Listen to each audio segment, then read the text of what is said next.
We have a beautiful week ahead with just a slight chance of rain overnight tonight.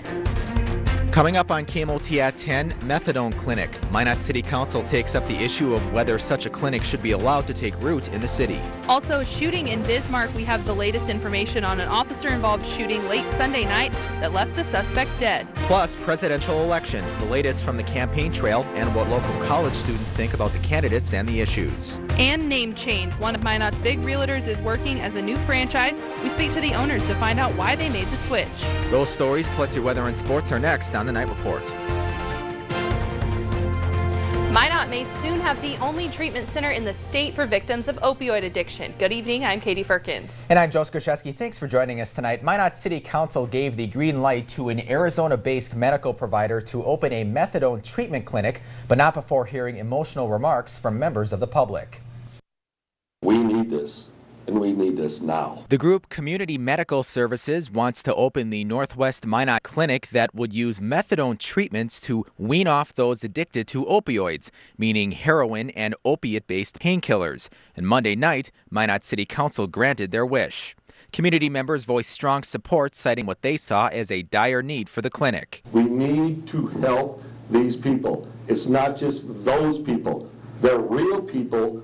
They deserve the help. If it was your child, if it was your best friend, if it was your spouse, if it was your parent, or anybody who's close to you, think about how you would feel. Think about how they would feel if they had to be torn away from you to get the help they needed, and how strong you have to be to even admit that you have a problem. Rebecca Schmaltz, who travels routinely to a clinic in Montana for treatment, said she pays out of pocket and the provider carefully monitors the process. I speak to my counselor at least twice a week on the phone, and I also meet with her every time I go into the clinic. The group's CEO called the vote a win. I really think this was a victory for a lot of the voiceless people in the community, because we actually heard a lot of people stand up and speak tonight, which was really encouraging. Stavros also said that the facility will have to pass several state and federal inspections before beginning operation. Now, no one spoke out in clear opposition to the clinic at tonight's meeting. CMS currently operates 7 other methadone treatment centers in Arizona and Montana. Stephanie's here now with her first look at weather. It is beautiful outside. I love this. We set a record today, 60 degrees in the Magic City, and this nice weather, it's going to be continuing. Now, not quite as warm, but still 40s in March. I was going to say February. It's March now. 40s in March. Not too bad. Breezy, though. Tomorrow we'll be seeing gusts of up to 30 miles an hour. But then, as the rest of the week goes on, we are going to continue on this warming trend. By Wednesday, things are going to be nice, 49 degrees, those winds going to be dying down, and we'll probably see a little bit more sunshine as well. And then for Thursday, another beautiful day with temperatures near 60 degrees. Now, we do have just a slight chance for some rain overnight tonight, but after that, this week and this weekend, this nice weather is going to be continuing. I will have a full look at this and everything else coming up in a bit. All right, thanks, Stephanie. One man is dead after an officer-involved shooting last night in Bismarck. The suspect has been named as 42-year-old James Anthony Scott of Mandan. The incident happened at 32nd and Rosser Avenue.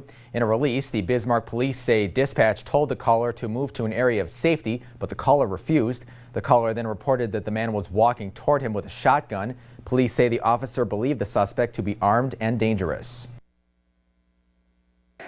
The way it went is the officer saw him in the apartment hallway standing next to a shotgun, or a long gun. And then he fled out the back door. Then another officer gave him commands to show his hands, get on the ground, which he did not do. And at this time, we have not found a firearm on that person, on the suspect. Now that, we're still checking the scene to see if he had another firearm. But at this time, at the time that he was found, he was not armed. This is not the first shooting incident involving Bismarck police this year. A trucking company in the Bakken is accusing a subcontractor of embezzling about $1.4 million over a 4-year period. Running Horse of Newtown has filed a civil lawsuit in federal court against the owners of Rodenbaugh Trucking and Excavating of Surrey. Running Horse accuses Jessie Rodenbaugh and her husband Matt of stealing the money through wire transfers, unauthorized checks, and false reimbursement claims. Rodenbaugh says the suit has no merit. This summer will mark 5 years since the flood, and even though many homes have been rebuilt, the city of Minot is still working on implementing a permanent flood protection plan. Last month, the U.S. Army Corps of Engineers announced it selected Minot and the Souris River Basin for one of its new permanent flood protection studies in 2016 and provided $200,000 for that study. Senator John Hoeven says he is working to secure more money for next year. I'm working through the Appropriations Committee process to secure more funding for the flood study for the Minot region. We have $200,000 this year, 2016, and we're working to get $500,000 in 2017 appropriated so that we can get this flood study done as soon as possible and advance on permanent flood protection for Minot. The Norris Coast Fest announced its entertainment lineup for this year. Emmylou Harris, Daniel O'Donnell, Brenda Lee with special guest Dale Watson, Sarah Evans, Dwight Yoakam with special guest Jackson Mickelson, Chicago and Tommy James and the Shondells are wrapping up the festival. Now wrapping up the festival is country music's Big and Rich. It's a big lineup that had the Host Fest staff working hard to pull it all together.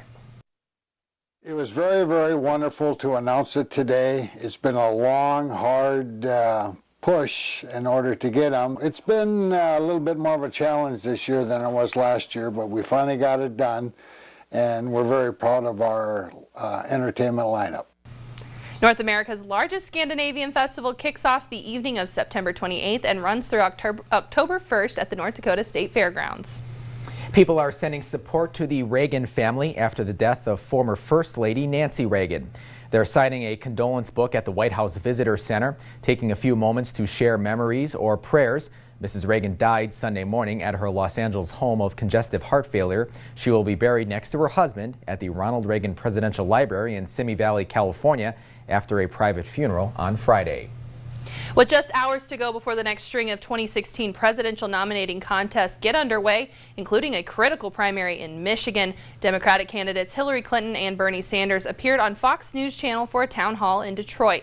Sanders stressed that he is determined to win the nomination and contrasted his record with Clinton's on the Iraq War and Wall Street. Clinton called Sanders an ally and said that she hoped to enlist his help for winning the general election if she becomes the Democratic nominee.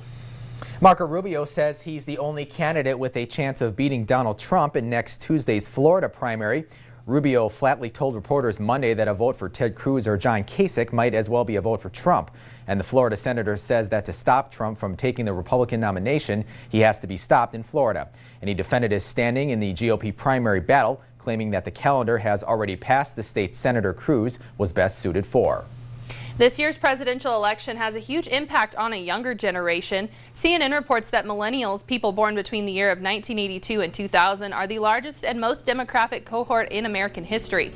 Because of the national election, millennial voters play a big part in who could be the next president of the United States. Some students at Minot State University say it's important for them to let their voice be heard.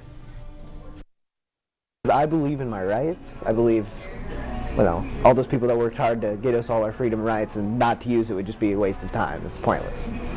The 2016 United States presidential election is scheduled for Tuesday, November 8th. To find out where you can vote, go to vip.sos.nd.gov. The victim in an aggravated assault incident Sunday afternoon at Sons of Norway Park in Bismarck is still in serious condition. That's according to medical staff. Of the victim's brain is bleeding.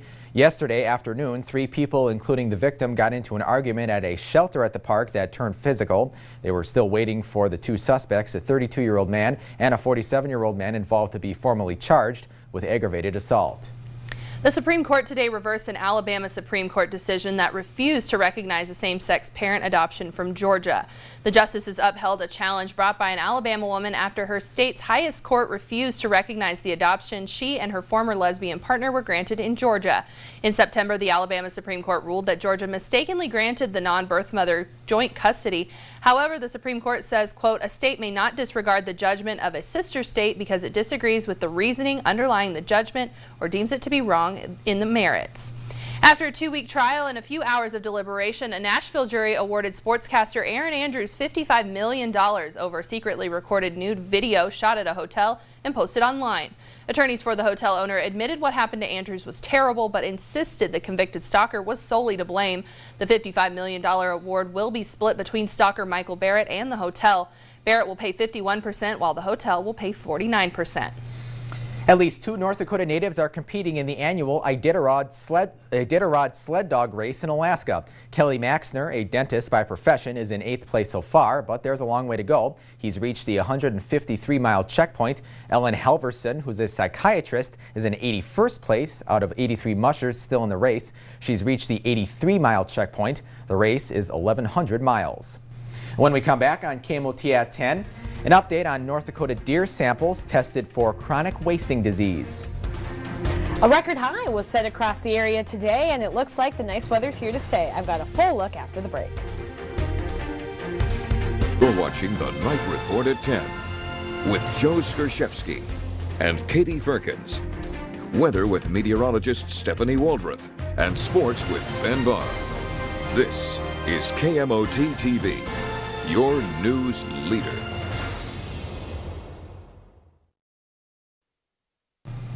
Welcome back, everyone. Stephanie joins us now with her longer look at weather. We were really spoiled by that weekend, weren't we? I know. We set a record high on Sunday. We set a record high today. We have been spoiled. Let's keep it going. How often do you have a nice Monday? Right? Yeah, I know, right? The weather made it nice. Let's take a look, though, at what's to come across the region for tonight. Now, there is just a slight chance for some precipitation. We saw a little bit in the eastern portions of our viewing area. Right now, though, things have really quieted down. Now, there is another chance in the late night, early morning hours tomorrow. But really, I don't think we're going to be seeing too much. I think what we're going to be seeing is cloudy with patchy fog across the area. So your visibilities might be diminished a little bit as you're heading out to work tomorrow morning. And then tomorrow, that lingering precip in the morning, potentially. Really don't think we're going to be seeing much. We'll be seeing gradual clearing as the day goes on, with temperatures a little bit cooler than they were today. They're going to be in the 40s, so not record-breaking, but still at least 10 degrees above average across a lot of the area. And then for this week, this quiet weather is going to be continuing. We're going to continue to see warmer temperatures getting back up to near 60 degrees by Thursday, and maybe even above 60 by Friday. So another beautiful week is in store for us across the area. As we look at our forecast map here, though, you can see those slight chances for rain. I think right now the next chance is going to be from like 5 a.m. until like 9 a.m. Really not a whole lot, maybe just some light showers across the area. But then as I continue to put this into motion, you can see that chance for precipitation is going to be moving off to the east, leaving north central North Dakota with gradually clearing skies throughout the day tomorrow. And then as I put this into motion for Wednesday, that chance for precip moving out of the area. And then we're going to watch this warm front, because that warm front's going to be scooting right across North Dakota, and that is going to be bringing us those warmer than average temperatures once again to near 60 degrees by the end of the week. So for the rest of tonight, light precip potentially expected. Now I think, though, a lot of it has ended, and then we could see another round late tonight, early tomorrow morning. Otherwise, mostly cloudy skies with some areas of patchy fog. Now it's not going to be a lot of fog, but the chance is definitely there across the rest of the region. Maybe some light precip still lingering. I really don't think, though, that we're going to be seeing too much more,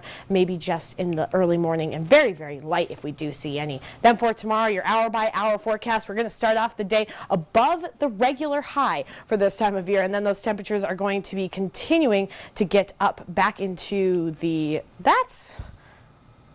okay, so those were not the right temperatures. My graphics system apparently decided that I didn't want to save. But tomorrow's temperatures going to be getting up into the 40s with mostly sunny skies. It will be a bit breezy, though, gusting up to 20 to 30 miles an hour across the area. And then as we look at our 7-day forecast tomorrow, getting into the 40s, so not quite as warm as it was today, but it is going to be still warmer than average. And then as we continue on into the rest of the week and to near the weekend, getting up into the 60s once again by Friday. So still well above average temperatures are expected for the rest of the week, and chances of precip really only that small chance overnight tonight and into the early mornings of tomorrow. So enjoy the beautiful week, because it's not going to be feeling like March. Back to you guys.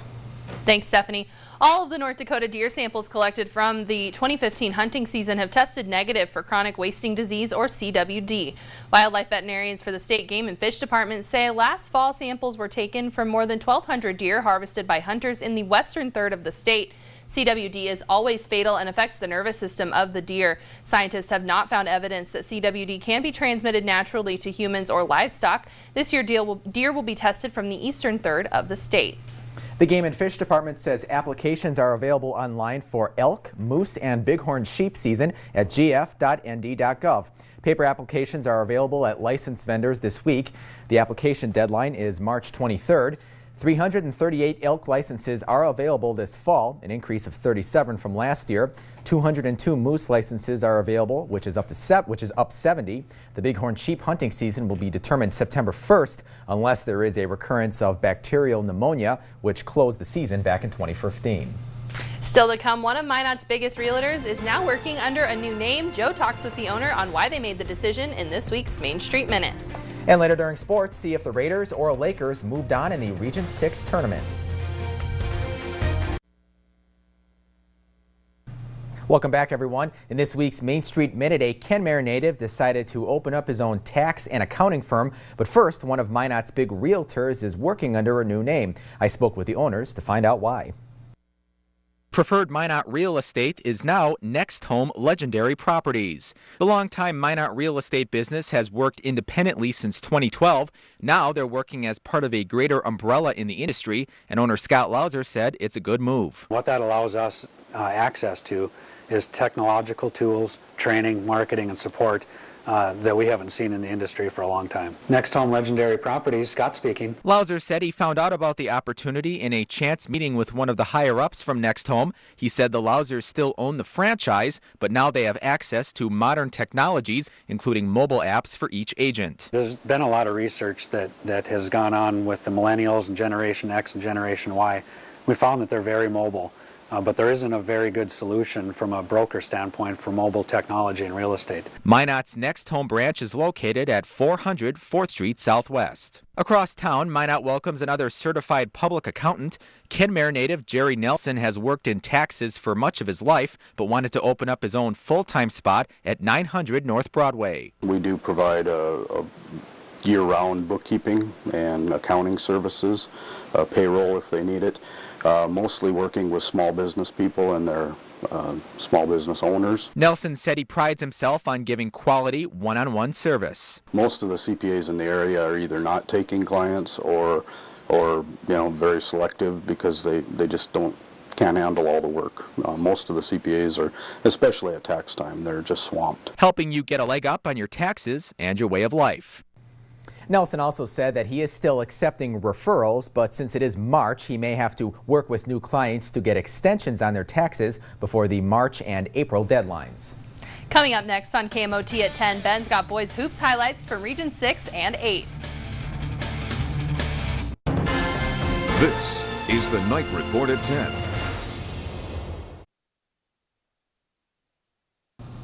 Welcome back, everyone. The next step to a boys state championship began as region tournaments tipped off today. The DLB Lakers had an upset on their minds against Drake Adamus as the Raiders came in as the top seed from District 11.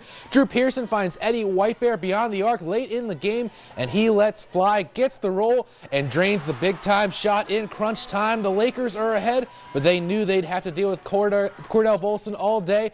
Here he gets free with 3 to go and climbs over Tanner Johnson and Whitebear for a pair, but DLB maintained a 1-point lead down the stretch. Last gasp coming up for the Raiders. Pearson's at the line with 1.9 left. Long rebound falls to Pete Burry. He heaves at the last second, but it's off the backboard and DLB survives in a first-round thriller. The Lakers advance past the Raiders 55-54. Next up, the Bishop Ryan Lions took the floor with the Rugby Panthers. Orange and black trying to get back to another state championship, and they start fast when Trevor Longy seizes the rebound for an early putback. The senior puts his team in front, but Bishop Ryan would space the floor very well offensively. Jake Bowl and Anthony Vetter feed Tyler Dawes down low, and he turns away and through Ryan Michaels for 2 and the foul. Usually it's Dawes finding Vetter down there, but it's the other way around. Lions looking to continue working inside. They don't have as much luck this time around, but that's no problem when you have the kind of handles like Eli Stewart's got behind the back here, and he is all for the drive and scoop up for 2 with the left hand. Bishop Ryan ends Rugby's back-to-back title chase East 47-36. Our Redeemers opened its tournament against Bottineau. Knights running the floor at the end of the third quarter with a comfortable lead. They zip the ball around the baseline to John Wright, and that's a lot of Z's. And that bank shot is a lot closer than the one that won the District 12 championship from half court. That one just pads the lead.